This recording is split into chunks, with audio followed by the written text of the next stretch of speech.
Okay, so my presentation here is on understanding this rather abstract concept from physics called momentum, and I'm going to help give it some concrete form by giving you examples from sports. Now, when I think back to school, I was always taught that momentum was some kind of hitting force, and of course, that's not meant to be a very technical and rigorous explanation of what it is, but it gives you some idea. The momentum of a body basically represents how hard it can hit you. And what I think is a more intuitive and helpful explanation of momentum is that momentum is really a measure of how easily or how hard is it to start some object moving and then to stop it. And that's quite intuitive, right? If something is coming down and towards you with a lot of momentum, it's going to be very hard to stop it. And that's basically the concept behind momentum. And what we found is that momentum is really a measure of the mass of an object multiplied by its velocity. So the amount of matter it contains multiplied by its speed, which are both really a measure of its momentum. Let me try to make this example clearer with some kind of illustration. Now, this is something intuitive to all of us. We've all been in some kind of small vehicle at some point, like a car, but we've also been in some kind of larger vehicle like a bus. And the experience is very different. Think about when you're in a small car, it doesn't feel like it takes a lot of force from the engine to start the car. You just press the pedal and the car starts moving. But at the same time, if you suddenly decide you need to stop the car, you can just tap the brakes lightly. It doesn't feel like there's a lot of force. There isn't anything very abrupt happening.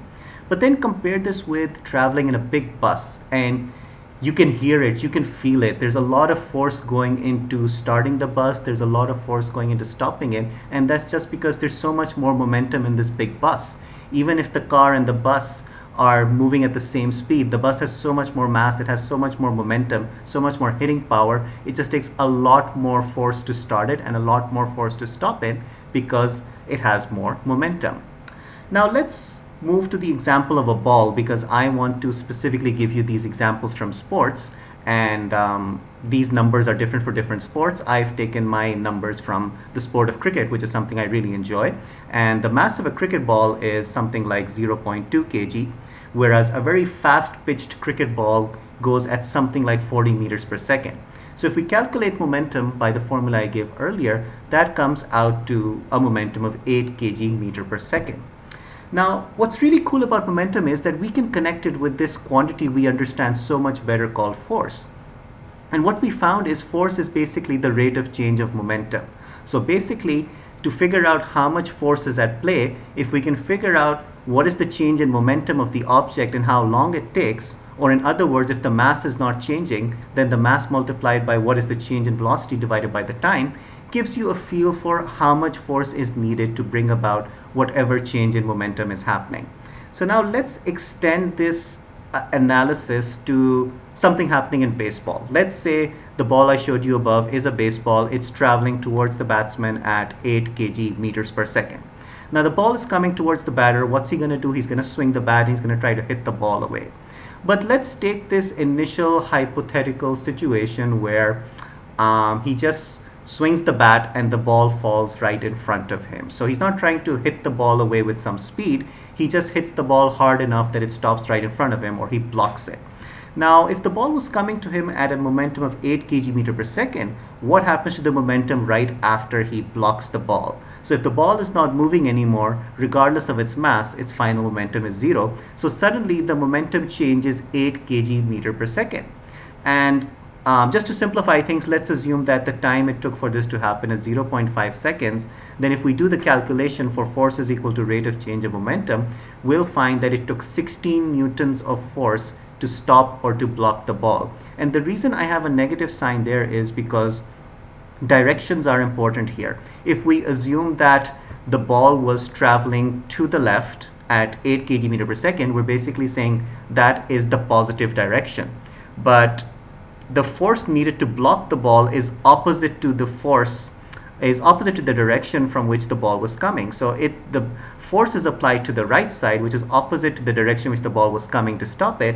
So that's why it is a negative force. Now, let's extend our analysis to a situation where we don't just want to block the ball, we want to hit the ball back, which is a much more common situation. So if the ball was coming to us at 8 kg meter per second, we want to hit it hard enough that it goes back at negative 8 kg meter per second. And the reason the final momentum is negative now is because if the ball were coming towards me, now I've hit it so that it's moving away from me. So same mass, same speed, but the momentum is now negative simply because the ball is going in the opposite direction. So my change in momentum is now negative 16 kg meter per second. Let's say, again, to simplify things, it took the same amount of time, half a second. So now instead of 16 newtons opposite to the direction in which the ball was coming, I need 32 newtons of force to hit it back with the same speed at which it came. Now let's extend this analysis to one final scenario. Let's say you want to hit the ball really hard. You just don't want to hit the ball at the speed with which it came. You're looking for a really massive hit. You really want to belt the ball. So if the ball is coming to you at something like 40 meters per second, you want to hit it so hard that it's going in the opposite direction now at 80 meters per second. You want to double that speed. So effectively, you've doubled the quantity of the momentum, but again, it's in the opposite direction. So if it came to you at 8 kg meter per second, now it's moving away at negative 16 kg meter per second. The change in momentum is a substantial negative 24 kg meter per second. Again, let's simplify. It only took half a second to complete the entire motion. And suddenly, when you do that force calculation, you now need 48 newtons of force to produce the same effect. So what you've seen is, as you move through these three sequences of increasing force, stopping the ball, hitting it back at the same speed, and hitting it back at a higher speed, because the changes in momentum keep getting higher and higher, the force needed to pull that off increases as well.